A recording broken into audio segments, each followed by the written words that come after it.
Alors on compare, on prend, on teste, on utilise. Puis on jette, on remplace et on amasse. Pas seulement les choses, les personnes aussi. Nos relations amoureuses et sexuelles sont à l'image de la société de consommation dans laquelle nous avons grandi. Pourtant, nous voulons être aimés. Être aimés durablement, être aimés pour ce que nous sommes. C'est notre désir le plus profond. Alors pourquoi y renoncer puisque c'est possible de le réaliser? Je suis Thérèse, la cofondatrice de SEM, et vous écoutez Love Care, le podcast de l'amour durable. Il aime ses enfants, les trésors français, les paysages, la gastronomie, les vins, l'architecture. Il aime les sports de combat, les déserts, la solitude. Il aime les gens francs, honnêtes, cash. Bonjour François Bert. Bonjour Thérèse. Je suis ravie de pouvoir converser avec toi dans le cadre de ce podcast parce que je voulais d'abord te remercier, François, d'avoir accepté de nous offrir une masterclass produite par SEM sur la question du discernement, sur les choix à prendre, ou comment est-ce qu'on prend une décision, et puis on l'a appliquée dans le domaine amoureux. Merci d'avoir accepté cette aventure avec nous. Merci de l'avoir proposé. Je suis ravi de partager ça avec vous. Et alors, je voudrais qu'on puisse ensemble découvrir à la fois ton travail, ton approche, et puis ton intérêt pour cette question du discernement. D'abord, comment est-ce que tu définirais ce mot discernement? Ça veut dire quoi? Alors, vaste sujet, vaste programme. Ma manière de définir le discernement, elle est de deux façons. Dans ce que ça produit, c'est l'art de donner aux choses la portée qu'elles méritent. Comment on fait en sorte que chaque chose puisse trouver sa place dans sa vie. Et en termes de fonctionnement, si on se met vraiment dans le mécanisme intérieur, le discernement, pour moi, c'est de l'écoute accumulée jusqu'à l'évidence. C'est le travail de l'évidence.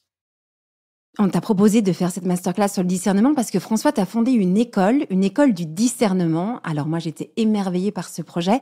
Est-ce que tu peux simplement expliquer comment est-ce que t'en es venu à fonder une école du discernement? L'histoire, c'est intéressant de le poser, c'est que je pense que très vite, dans ma vie, je suis tombé sur des accidents. On pourra en parler. C'est-à-dire que, et même au niveau justement de mon couple, je suis tombé sur des accidents et les choses ne sont pas passées comme je le voulais. J'avais tout mis en œuvre pourtant pour cela. Je me suis battu comme un forcené et j'ai été obligé de prendre une décision très difficile, qui était celle du divorce, et continuer à vivre avec et continuer à me construire derrière. Et j'assume à 100% ce choix, même s'il a été difficile. Et en fait, très vite, que ce que j'ai vécu au niveau personnel, comme ce que j'ai vécu aussi au niveau professionnel, puisque j'ai commencé en étant officier de carrière Saint-Cyrien, officier à la Légion étrangère dans un régiment parachutiste. Là aussi, j'ai dû faire des choix, en dépit de cette possibilité de carrière que j'avais qui puisse durer de manière linéaire, d'aller ailleurs et d'aller avoir une fécondité ailleurs.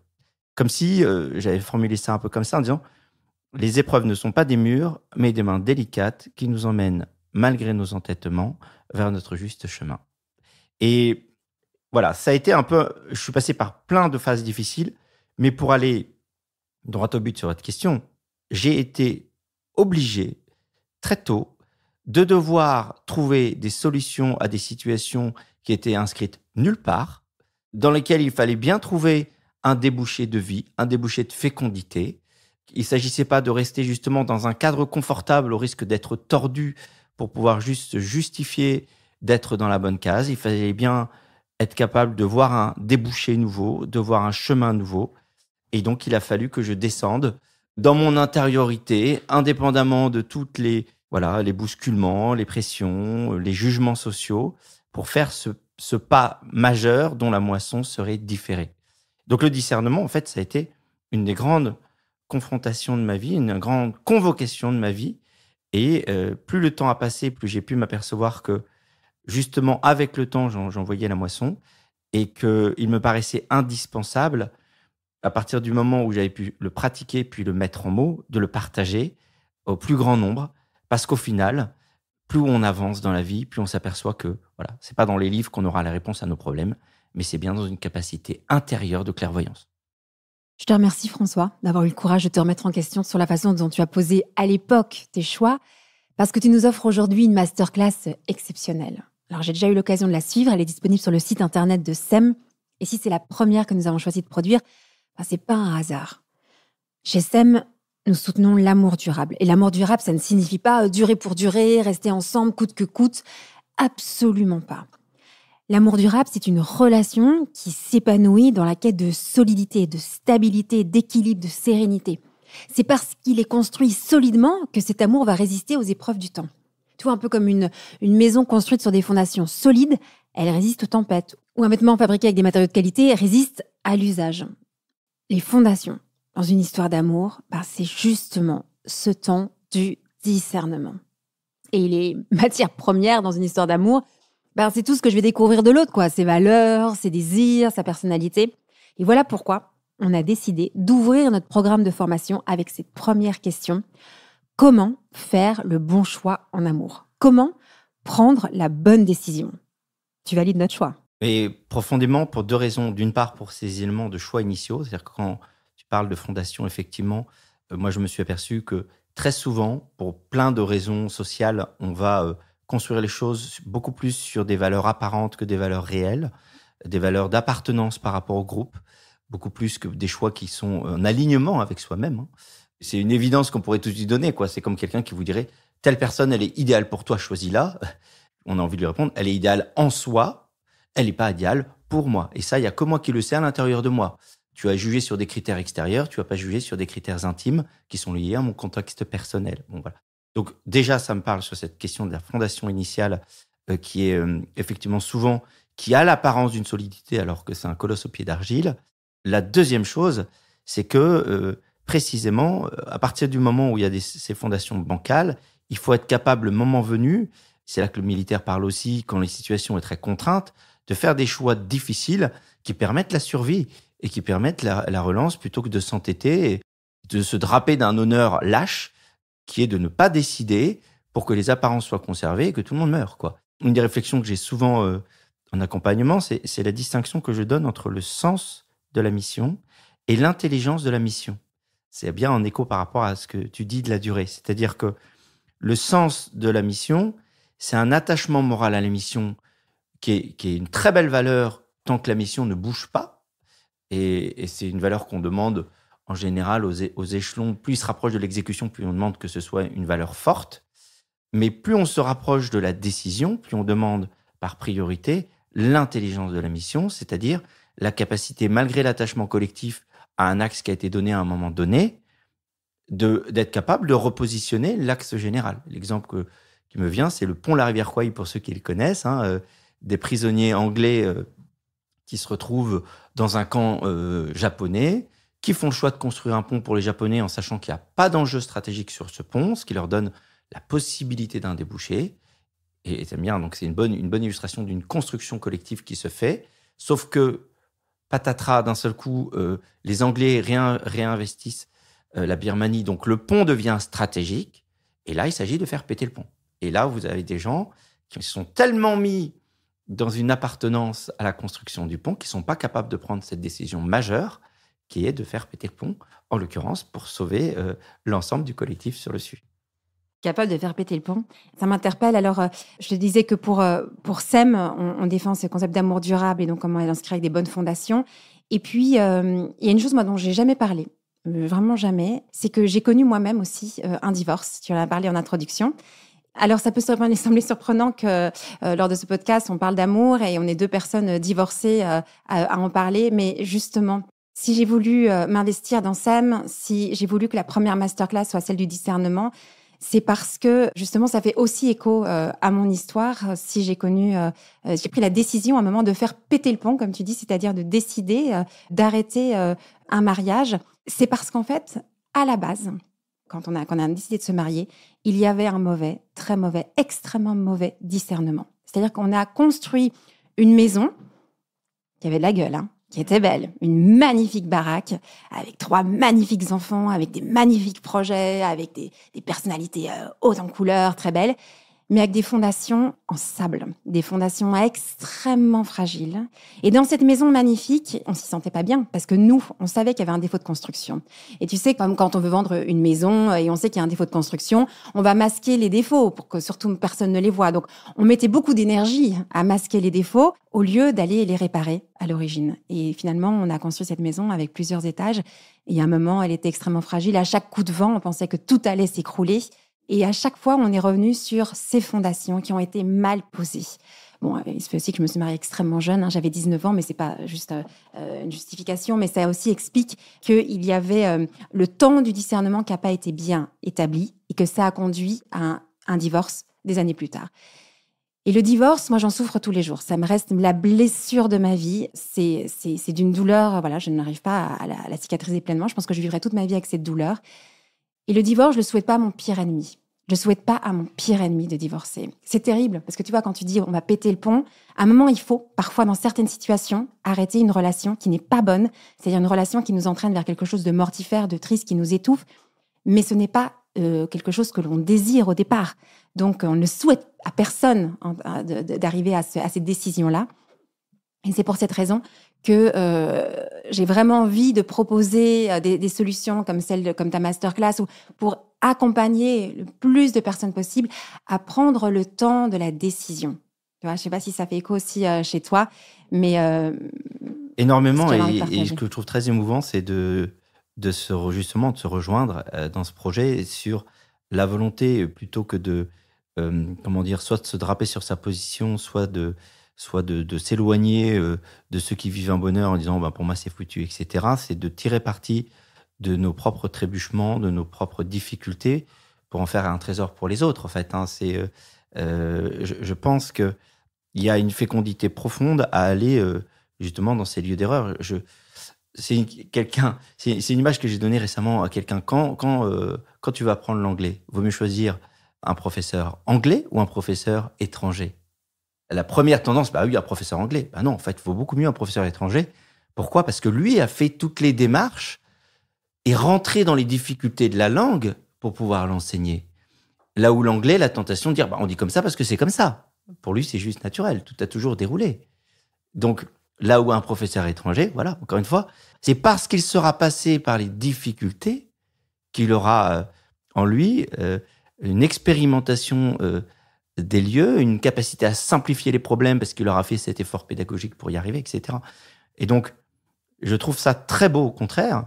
Et je pense d'ailleurs que dans toutes les institutions qui préparent au mariage, devrait y avoir une obligation de présence de divorcés. Parce que ce sont précisément des rescapés qui peuvent protéger les autres. Enfin, quand on va, je vais rester sur des thématiques guerrières, mais quand on va sur un théâtre d'opération, on va pas juste interroger ceux pour lesquels tout a déroulé. On va précisément débriefer, faire des rétextes, comme on dit, des retours d'expérience de gens qui se sont trouvés dans des situations compliquées, de gens qui ont failli y passer.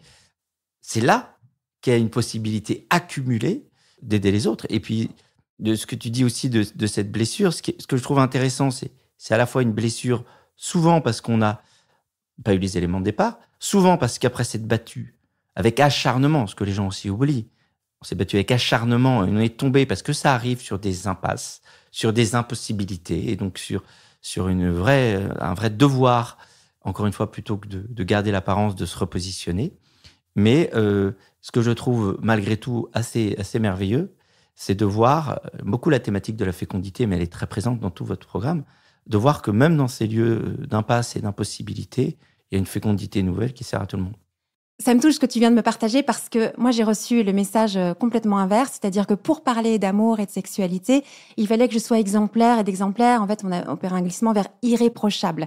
Sinon, je ne suis pas crédible. Et d'ailleurs, c'est un reproche qui a pu m'être fait et qui m'est régulièrement fait. Mais comment vous parlez d'amour durable alors que vous êtes une femme divorcée ? Et peut-être qu'au travers de la conversation qu'on a ensemble, on donne quelques éléments supplémentaires. Si aujourd'hui, je donne toute mon énergie, toute ma vie pour accompagner les hommes et les femmes à pouvoir vivre leur aspiration profonde à aimer et à être aimé durablement, c'est parce que je suis passée par cette épreuve-là et que je sais qu'elle est douloureuse et que il y a peut-être aussi des solutions pour éviter ces situations-là. Parce que il faut être aussi très honnête. C'est dur pour moi à partager, mais si j'avais si j'avais suivi ta masterclass, François. Non, mais je t'assure que c'est vrai parce que je l'ai écouté, ta masterclass. Si j'avais suivi ta masterclass avant de me marier, je ne me serais pas mariée avec cet homme. Et même si aujourd'hui c'est difficile à dire parce que j'ai 3 magnifiques enfants avec cet homme et qu'on a quand même réussi à vivre une vie qui était très, très belle et profonde aussi malgré les épreuves. Donc on peut jamais dire, on peut pas regretter un mariage parce qu'il y a les enfants, on peut pas regretter les enfants. Mais la vérité, c'est que je ne me serais pas mariée avec cet homme. Et si j'avais eu des clés de discernement, et à ce moment-là, dans mon histoire, les personnes qui m'ont entourée, les personnes qui m'ont accompagnée, n'étaient pas du tout éclairées. Et quand je partageais certaines situations de ma relation, ils me disaient « Oh non, c'est pas un problème ça, mais non, marie-toi quand même ». Alors que objectivement, il y avait des vrais problèmes qui auraient pu être vus avant. C'est pour ça que j'avais envie d'aborder ce sujet-là qui me tient vraiment à cœur. Et peut-être que d'une certaine façon, pour être totalement transparente avec tous, c'est que c'est aussi une façon de réparer quelque chose dans mon histoire que d'offrir ces masterclass. C'est aussi une façon de réparer quelque chose dans mon histoire que de travailler pour SEM. C'est d'en faire effectivement une fécondité. C'est peut-être une façon de s'en sortir quand on souffre. C'est ce que j'avais envie de te dire par rapport à la masterclass que tu proposes, parce que tu vas vraiment donner des clés. Est-ce que tu as remarqué comme moi que finalement, peu de personnes nous aidaient à bien discerner? Oui, mais en fait, c'est très juste de l'aborder comme cela. C'est-à-dire que moi, c'était un constat aussi que j'ai cessé de poser au fur et à mesure de ma formation, même au niveau militaire, et pareil, même au niveau professionnel. Maintenant, j'accompagne beaucoup de dirigeants. C'est de voir à quel point on est environné de savoir, mais qu'on ne nous donne pas les clés pour transformer ce savoir en une possibilité de choix. C'est une formule que j'ai, c'est pas parce qu'on a plus d'ingrédients qu'on fait une meilleure recette. On peut avoir tous les ingrédients de la terre et jamais savoir cuisiner. Donc le vrai sujet, c'est ça. C'est cette intelligence de l'ingrédient et du moment qui fait qu'on cuisine bien de la bonne façon. C'est en ça qu'il y aurait pour moi, en tout cas c'est vers quoi je pousse, un vrai devoir, une vraie nécessité d'investir ce champ majeur. Enfin, quand on voit énormément de scandales qui sortent aujourd'hui à pas mal de niveaux, dans la vie, encore une fois, dans la vie politique, dans la vie des entreprises, dans la vie religieuse, vous dites à chaque échelon, il y a un manque patent de discernement, un manque patent d'appréciation des choses. Et donc, oui, je pense que c'est indispensable de surinvestir cet endroit qui est le point de passage obligé de la vie. Il suffit pas d'avoir une tête bien faite. Moi, quand je me suis engagée, j'avais une tête très bien faite. J'avais énormément réfléchi. Je m'étais énormément formée sur les questions d'amour. Et c'est comme si tout était dans ma tête. J'avais une belle intelligence. Mais c'était pas passé dans ces questions du discernement. Est-ce que tu pourrais en dire plus sur cette différence entre ce savoir? On peut savoir beaucoup de choses sur l'amour, la sexualité, sur le couple, et pourtant manquer de discernement.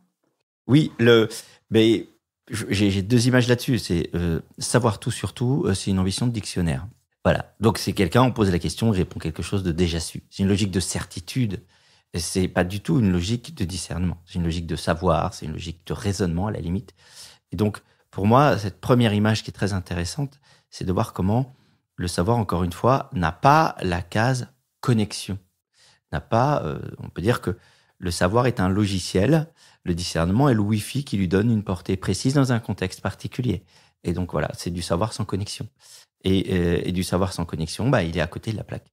L'autre idée, qui est un peu en écho là-dessus, que je développe beaucoup dans la masterclass, c'est de dire le raisonnement dit ce qui est bon en soi. Le discernement dit ce qui est bon maintenant pour moi. Ça change tout. Et comment est-ce qu'on fait pour apprendre à bien discerner? Alors, l'idée, c'est d'abord de se connaître, parce qu'on a un rapport naturel au discernement qui n'est pas le même. C'est tout le travail que j'ai fait sur les personnalités, c'est-à-dire qu'il y a des chefs naturels, qu'on le veuille ou non. Les gens qui auraient besoin de s'en convaincre n'ont qu'à aller voir la politique et voir, voilà, on a beaucoup de ventes et de savoir accumulé, mais il n'y a pas beaucoup de discernement. Donc d'abord se connaître pour savoir son biais là-dessus.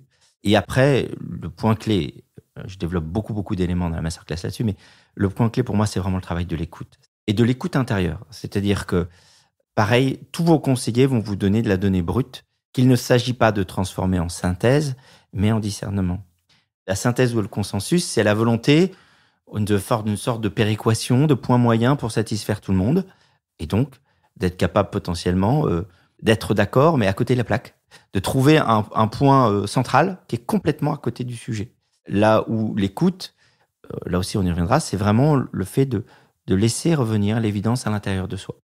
Et donc, les 2 choses j'en resterai là pour le moment, mais c'est vraiment être capable de s'écouter intérieurement, d'écouter la première sensation, de voir la paix dans laquelle on est au fur et à mesure que les choses se passent, de voir comment on est capable de lâcher prise et de se laisser regagner régulièrement par l'évidence des choses à faire. Et la deuxième chose, c'est pour moi, c'est pas pour rien que j'ai dit que j'aimais la solitude, même si je n'aime pas que la solitude, c'est qu'on ne peut rien faire de durable si on n'a pas une possibilité d'apprivoiser sa solitude. Je pense beaucoup aux jeunes qui nous écoutent et auxquels souvent je pose la question de la solitude et qui me répondent en croyant avoir la bonne réponse. Rassurez-vous, pour moi, c'est très bien, je la gère, la solitude, je n'y suis jamais confronté. Je ne suis jamais seul. J'ai toujours quelque chose, j'ai toujours quelqu'un, j'ai toujours quelque chose à faire. Non, vous pouvez pas être dans une possibilité de trajectoire partagée avec quelqu'un si vous êtes une particule volante, si vous êtes complètement bousculé, ballotté par les événements, par les autres, par les likes, par les images. Donc, le fait d'être capable de se confronter à sa solitude, c'est vraiment creuser en soi une possibilité d'avoir une clairvoyance intérieure. Alors, il y a cette solitude dont tu parles, et puis aussi, donc on parlait de cette aide bien faite, d'intelligence. On pourrait très bien se dire, pour vivre un amour durable, on va donner des recettes. Et il y a d'ailleurs pas mal de personnes qui ont proposé, des associations, des projets, des livres, réussir son couple, réussir son mariage, et il y aurait des recettes à suivre. Personnellement, ça m'a mise toujours extrêmement mal à l'aise, toutes ces propositions-là, comme si l'amour était quelque chose à réussir. Pourquoi ça met mal à l'aise ? Parce qu'on pourrait tomber dans quelque chose qui serait de l'ordre du volontarisme. C'est que quand tu te dis, en fait, c'est ça qui est bien de faire. Par exemple, le mariage, c'est bien pour différentes raisons. C'est bon pour soi, pour les autres, pour sa famille. Et à un moment, je vais m'entêter, je vais faire preuve de volonté. Ce volontarisme, est-ce que tu peux un peu en parler ? Oui, il est clé. On en parle beaucoup dans un des podcasts sur ce que j'appelle les 3 couches de la personnalité. Ce qui est très intéressant, c'est que le volontarisme, en fait, vient de ce que on s'est positionné, non pas sur l'axe calme de sa volonté et de ses choix, et de sa personnalité, pardon, et de ses choix, mais beaucoup plus sur la volonté de correspondre. Et là-dessus, il y a 2 choses. Il y a la correspondance à des modèles familiaux parfois inconscients. Quand je dis modèles familiaux, je parle pas de système de valeurs, je parle beaucoup plus de la manière dont on est validé. Si par exemple j'ai un père très expert, je vais tout faire pour montrer que je suis un expert, même si je suis un surdoué de la relation ou un surdoué de la décision.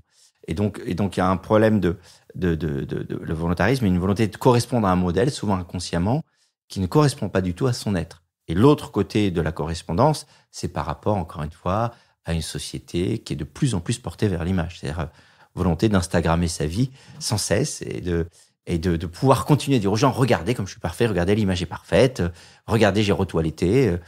C'est du mensonge, c'est juste du mensonge organisé. Voilà. Et donc, toute l'idée pour moi, c'est de redescendre dans les profondeurs de soi pour être en vérité. J'ai formulé ça aussi comme ça en disant les échecs amoureux viennent souvent de ce qu'on a donné rendez-vous à l'autre avec quelqu'un d'autre que soi-même. Forcément, ça peut pas marcher. Voilà.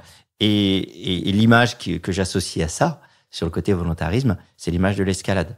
En escalade, on fait pas tout avec les bras. Donc, dès qu'on est dès le départ dans une démarche de preuve, dans une démarche qui est très tournée vers l'extérieur, on veut avoir les bras gonflés pour montrer la démonstration de preuve, montrer à quel point on est fort. Et en fait, très vite, on est en limite de capacité. Pourquoi ? Parce que ce qui porte vraiment une ascension, ceux qui font de l'escalade le savent, ce sont les jambes. C'est beaucoup moins visible, beaucoup moins honorable que les bras musclés, mais c'est là qu'est la poussée. Voilà. Donc, je pense à l'entourage, aux personnes qui entourent, par exemple, un jeune couple. Oui, ce qui est très intéressant sur l'entourage, c'est ça. C'est-à-dire que l'entourage, le boulot de l'entourage, c'est non pas soit de rassurer, soit de masquer, soit de se donner bonne conscience en balançant un scud pour dire j'ai dit ce qu'il fallait. C'est générer au maximum les conditions pour que la personne qui doit choisir puisse être en capacité de le faire. Ça implique donc, d'une part, bien sûr, jamais de jugement. Ça implique beaucoup d'écoute, parce que souvent, simplement en parlant, les gens vont par eux-mêmes s'apercevoir qu'il y a un problème. Donc, l'écoute est la meilleure façon de permettre les choses. Le fait d'être d'abord un soutien, c'est-à-dire qu'il y a beaucoup de gens qui, quand ils voient une situation compliquée, que ce soit encore une fois avant un mariage ou après, veulent juste statuer sur la situation. Ça n'apporte strictement rien. Et donc, ils vont être capables de balancer un jugement et laisser la personne toute seule. Donc, ça l'enferme d'autant plus dans une possibilité de faire la mauvaise décision. La politique de l'accueil inconditionnel marche à tous les coups. Parce que soit la personne est juste dans une passade difficile, elle reprend des forces, elle repart et les choses redémarrent. Soit elle a des bonnes raisons de de s'inquiéter, et auquel cas, elle peut mettre les choses en configuration. Le nombre de gens qui veulent juger une situation au lieu d'accueillir ne se rendent pas compte à quel point ils ont une responsabilité dans la décision mauvaise qui pourra être prise derrière, ou la manière dont elle sera conduite. Voilà. Et puis même dans la manière de formuler, c'est vraiment ce que je préconise, c'est qu'à chaque fois, il faut donner aux gens des éléments objectifs pour que par eux-mêmes, ils s'approprient leur choix. Il ne faut pas leur donner justement des méthodes toutes faites ou des vérités absolues. On revient sur les discernements. Le discernement, c'est une lecture intime d'un contexte personnel, d'une évidence personnelle que personne ne pourra restituer parce qu'on n'est pas à l'intérieur des gens. Par contre, il faut leur donner, encore une fois, présenter les choses de manière la plus limpide possible pour qu'ils puissent s'emparer par eux-mêmes de la manière d'y voir clair. Voilà. Je te remercie d'insister sur ce point aussi de l'écoute. Moi, je pense que notre problème numéro 1 dans notre société, c'est qu'on ne sait pas écouter. On ne sait pas s'écouter soi et du coup, on ne sait pas écouter les autres. Et ce manque d'écoute nous conduit à prendre des mauvaises décisions. Je pense vraiment. Je te parlais tout à l'heure de quand j'étais plus jeune, avant de me marier, il y avait des choses que je confiais et les personnes autour de moi ne savaient pas écouter. Elles jugeaient. Mais non, c'est pas grave, ne t'inquiète pas. Par exemple, la veille de mon mariage, je pleurais toutes les larmes de mon corps pendant 2 heures. Je ne voulais pas écrire cette lettre où on dit oui, je vais bien vouloir me marier avec cette personne, oui, je veux être fidèle, oui, je veux avoir des enfants. J'ai dit je ne veux pas. Et le prêtre était à côté de moi, puisque c'était dans un mariage religieux, et il n'y voyait pas le problème. Et il me dit, mais si, écris ta lettre maintenant, parce que sinon je peux pas te marier demain. Alors que, de toute évidence, une jeune femme de 19 ans qui pleure toutes les larmes de son corps la veille d'un mariage en disant, je ne veux pas me marier, on l'écoute. Qu'est-ce que ça vient te dire? Des personnes qui sont censées écouter n'en sont pas capables. Et donc, finalement, sont dans le jugement. Tu vois, j'ai l'impression on juge rapidement et on n'écoute pas. Et on donne son avis, mais on n'écoute pas. Et peut-être que, un conseil pour l'entourage, c'est d'apprendre à écouter, à recevoir ce que dit l'autre. Il y a une autre chose aussi dans l'écoute, ce qui me vient, c'est que quand on forme un couple, tu parlais d'Instagram, on peut avoir ce côté un peu glamour, un peu sympa d'un couple. C'est joli un couple, c'est joli de personnes qui sont ensemble.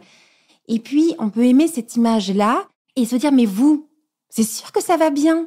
Mais vous avez l'air tellement heureux. Vous avez l'air tellement heureux. Vous avez tout pour être heureux. Est-ce que vous connaissez ce genre de phrase qu'on vous balance et qui vous empêche d'exprimer un mal-être dans la relation? Donc, de nouveau aussi, la responsabilité de l'entourage, c'est d'arrêter de projeter des choses sur le couple. Comment est-ce que tu vas? Comment est-ce que tu te sens en ce moment? Plutôt de dire, toi, c'est sûr que tu vas bien. Et dans ce manque d'écoute, il n'y a aucun espace pour partager ce qu'on ressent intérieurement. On se sent seul et donc cette chose-là prend de plus en plus d'ampleur jusqu'au moment où on s'épuise littéralement et puis on arrive à la fin de la relation. Et c'est pour cette raison que la masterclass que tu proposes, après l'avoir écoutée, après avoir reçu toutes les clés que tu nous donnes, on s'est dit chez SEM, mais cette masterclass, elle n'est pas uniquement pour les jeunes couples qui se posent la question, est-ce qu'on continue le chemin ou pas? Toute personne qui est en contact avec un jeune couple pourrait écouter la masterclass pour avoir des clés et comprendre comment est-ce qu'on peut se mettre à l'écoute d'éléments qui sont donnés et qui permettraient de prendre la bonne décision. T'es d'accord avec moi ou pas? Mais clairement, et c'est effectivement, je trouve qu'il y aurait ça rejoint un peu ce qu'on évoquait tout à l'heure, de rendre, entre guillemets, l'expérience de la difficulté obligatoire dans toutes les préparations. Donc, qu'il y ait des témoins de cette difficulté-là. Je pense qu'il y a un besoin vital, et ce serait vraiment génial pour moi, pour tous les accompagnateurs, de participer à cette démarche de fond sur le discernement. Parce qu'on est vraiment là aussi au cœur du sujet, là où on va dire que les 2 tentations, ce sera soit l'attachement désordonné à l'image ou à la règle, soit, juste prendre soin des gens sans être capable de comprendre davantage ce dont ils ont besoin. Il y a une différence, entre guillemets, si j'ose dire, entre juste donner des forces à quelqu'un pour qu'il retourne dans la fournaise, ou être capable, justement, par une qualité d'écoute, de voir qu'il ne s'agit pas de renforcer quelqu'un qui se mure dans une situation destructrice, mais d'abord de l'équiper pour qu'il s'en retire. Voilà. Souvent, c'est un peu, c'est pas grave, retourne-y, je te donne des forces, tu vas droit au carton, mais c'est pas grave. C'est là qu'on articule le soin donné de la clairvoyance, l'écoute pure des gens, de l'écoute aussi des situations. Puis ça peut commencer très tôt, parce que ici on a une masterclass sur la question de la relation, mais toutes les clés que tu donnes, elles sont valables pour les décisions en général qu'on prend dans la vie. D'ailleurs, et c'est nous qui t'avons proposé de venir donner toutes ces clés et transmettre ce savoir et cette connaissance, cet art du discernement appliqué à nos relations. Donc dans tous les cas, je veux dire, c'est valable pour nous tous, pour toutes les décisions qu'on peut prendre. François, tu sais que j'ai toujours énormément de plaisir à converser avec toi sur cette question du discernement qui est un fil rouge dans ta vie et dans la mienne aussi. C'est notre point commun et c'est comme ça qu'on s'est retrouvés à vous proposer aujourd'hui cette masterclass pour SEM. Si on devait peut-être juste s'arrêter sur une chose que tu as découverte ces dernières années et que tu voudrais transmettre à celles et ceux qui nous écoutent, quelque chose que que tu voudrais leur partager. Oui, ce que j'aimerais sans doute leur partager, c'est ça, c'est que le discernement, en somme, c'est l'écoute de la réalité dans sa complexité. Et la réalité demeure là où la raison, l'apparence, l'image, l'imagination passent. Tandis que la réalité revient comme une marée d'évidence, calme, souveraine. Elle s'impose à vous, presque malgré vous, et que donc, à partir du moment où vous vous mettrez dans une configuration d'écoute réelle, ayez cette sérénité de ce que j'appelle un peu la moisson différée. C'est-à-dire que plus vous vous accrochez aux choses, plus vous voulez à tout prix que les choses vivent plus parce que il y a la pression extérieure, parce que c'est votre configuration mentale, et plus vous allez vous retrouver dans une situation inextricable. Plus vous lâchez prise, plus les choses, d'ailleurs, quelle que soit l'orientation, que ce soit pour demeurer ou que ce soit pour prendre des choix difficiles, les choses reviendront, s'installeront en vous. Rien ne pourra remplacer cette force intérieure de l'accueil et de l'écoute de l'évidence. L'écoute de l'évidence. Moi, je repars avec vraiment cela. Et je te remercie infiniment pour cette masterclass qui est magnifique, que je recommande à tout le monde. Et moi-même qui suis sur ces sujets-là, j'ai appris vraiment énormément de choses nouvelles. Donc, merci beaucoup, François, pour ta générosité. Et merci pour cette conversation aussi. Pour la première fois, on a pu parler l'un et l'autre de situations très personnelles, mais pour servir celles et ceux qui nous écoutent, pour leur permettre de vivre un amour heureux, un amour durable, qu'on leur souhaite de tout notre cœur. Merci beaucoup, puis à très bientôt, je l'espère. Si vous désirez l'amour durable, retrouvez toutes les propositions de SEM sur notre site internet sem.co et sur nos réseaux sociaux Instagram et Facebook. Si vous êtes un professionnel du love care, rejoignez la communauté SEM. Et pour semer avec nous cette vision de l'amour, mettez un avis ou 5 étoiles sur votre plateforme d'écoute pour soutenir ce podcast. Venez signer notre manifesto et surtout, parlez de SEM autour de vous. Parlez-en à vos amis, à vos familles, à vos collègues qui ont tant besoin d'être outillés et accompagnés pour vivre leur désir le plus profond, aimer et être aimés durablement. Ensemble, nous réussirons à opérer la révolution de l'amour.